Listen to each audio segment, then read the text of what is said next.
کہانی ایک ایسے ہیرو کی ہے جس نے دنیا کو ایٹمی تباہی سے بچا لیا۔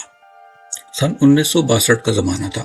دنیا میں سرد جنگ اپنے عروج پر تھی۔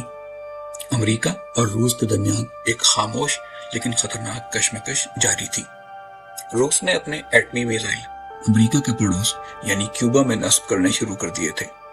جواب میں امریکی صدر جان ایف کینیڈی نے کیوبا کا نیول بلاکیڈ کر دیا، یعنی ہر طرف سے امریکی بحری جہازوں نے کیوبا کو گھیر لیا تھا تاکہ سوویت یونین اس کی مدد کو فوج نہ بھیج سکے۔ دنیا سانس روکے دیکھ رہی تھی کیونکہ دونوں سپر پاورز ایک ایٹمی جنگ کے بالکل قریب پہنچ چکے تھے۔ انہی خطرناک لمحات میں کیریبین کے سمندر کی گہرائیوں میں ایک روسی B-59 سب مرین اپنا مشن سر انجام دے رہی تھی۔ اس آبدوز کے کمانڈر کا نام تھا ویلنٹین ساوتسکی۔ آبدوز میں ایک اور اہم شخصیت واسیلی آرخیپووو تھے جو پورے فلوٹلا کے ڈپٹی کمانڈر تھے۔ سب مرین کے اندر کا ماحول ناقابل برداشت گھٹن والا تھا۔ امریکی بحریہ کے ریڈاروں اور سوناروں نے انہیں ڈھونڈ نکالا تھا اور انہیں سمندر کی سطح پر آنے پر مجبور کرنے کے لیے ڈیپتھ چارجز بامبز گرانا شروع کر دیے تھے۔ یہ چھوٹے بامبز تھے جو آبدوز کے بالکل قریب پھٹتے، جس سے آبدوز کا پورا ڈھانچہ لرز جاتا تھا۔ آبدوز کے اندر کی ہوا گرم اور بھاری ہو چکی تھی، آکسیجن کم ہو رہی تھی، عملے کے ارکان گرمی اور ایگزاسشن سے بے ہوش ہو کر گر رہے تھے۔ کیپٹن ساوتسکی پر انتہائی شدید پریشر تھا۔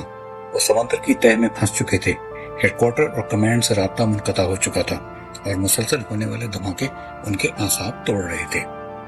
ایسے میں انتہائی تھکاوٹ اور غصے میں کیپٹن ساوتسکی نے ایک فیصلہ کیا۔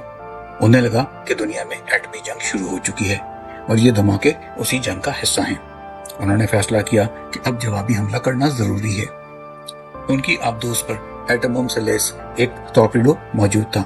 انہوں نے اسے فائر کرنے کا فیصلہ کیا، لیکن اسے فائر کرنے سے پہلے انہیں اپنے ڈپٹی آرخیپووو اور پولیٹیکل آفیسر کی منظوری درکار تھی۔ پولیٹیکل آفیسر جو عام طور پہ روسی انٹیلیجنس KGB کا ایک نمائندہ ہوتا تھا، اس فیصلے سے بالکل متفق تھا۔ دونوں نے آرخیپووو کی طرف دیکھا۔ یہ وہ لمحہ تھا جب پوری دنیا کے امن اور سکون کی ذمہ داری ایک آدمی کے کندھوں پر آ گئی تھی۔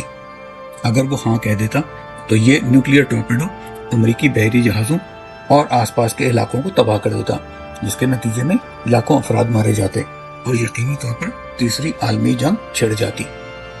لیکن واسیلی آرخیپووو نے اپنے اعصاب پر قابو رکھا۔ انہوں نے کیپٹن کو سمجھایا کہ یہ دھماکے حملہ نہیں ہیں بلکہ امریکی فوج کی طرف سے وارننگ ہے تاکہ روسی سب مرین پانی سے باہر آ جائے۔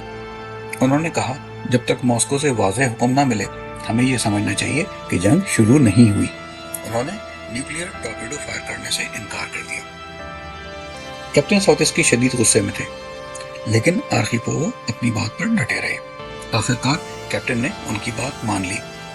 سب مرین کو سطح پر لانے کا فیصلہ کیا۔ روسی سب مرین نے ٹیلی کام کے ذریعے امریکی نیوی سے رابطہ کیا کہ ہم پانی کی سطح پر اوپر آ رہے ہیں۔ امریکی جہازوں نے بمباری روک دی، ڈیپتھ چارجز کا پھٹنا بند ہو گیا۔ جب وہ اوپر پہنچے تو انہوں نے دیکھا کہ وہ امریکی جہازوں سے گھرے ہوئے تھے، لیکن جنگ ابھی شروع نہیں ہوئی تھی۔ یوں خطرہ ٹل گیا۔ دوسری طرف امریکی صدر کینیڈی اور روسی وزیر اعظم کروشچیف کے درمیان معاہدہ بھی ہو گیا۔ واسیلی آرخیپووو کی ہمت، پرسکون سوچ اور انسانی ہمدردی نے اس روز دنیا کو تباہ ہونے سے بچا لیا۔ وہ ایک حقیقی ہیرو تھے۔